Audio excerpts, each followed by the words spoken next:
Croatia woke up to the coldest morning of the year. New Year's Eve morning had measured minus 20 degrees centigrade in Slatina in the east of the country.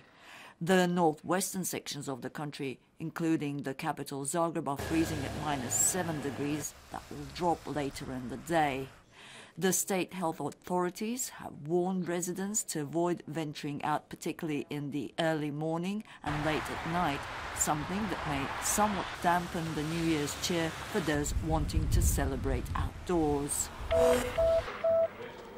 The government held a session via the telephone earlier today and adopted a regulation under which the law on the denial of the right to the increase of wages based on the years spent working is amended. The regulation is to stay in place, extending the validity of this law until March 31st, 2015. The tourism minister Darko Lorencin has stated that he was pleased with the tourism results at the end of the year and particularly in December. Lorencin said that Croatia has finally moved away from being just a summer tourism destination, and both its continental areas and the coast are attracting visitors, this being particularly true of Zagreb, which offers an array of events during Advent, and there's also the upcoming World Cup skiing event on Mount Sljeme overlooking the Croatian capital.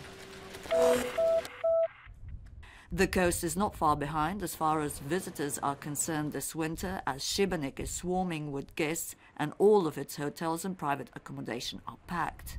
The locals and their guests will ring in the new year with concerts by top performers at 2 stages set up in the city centre. The traditional thing to do in Fužine before the end of the year is to track down the 300-metre-long Vrelo cave lit by torches.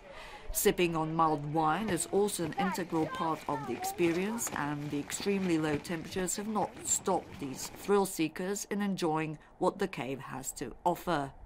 Fužine is ringing in the new year at noon, making this an alternative way to celebrate. 10,000 people are attending. Taking a quick look at sports, and in basketball, the third round of the Krešimir Ćosić tournament was played last night.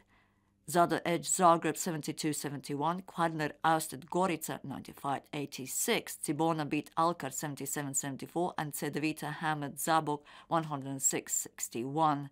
Cedevita, Cibona, Zadar and Kvarner have qualified for the final tournament, which will be held on February 18th and 19th.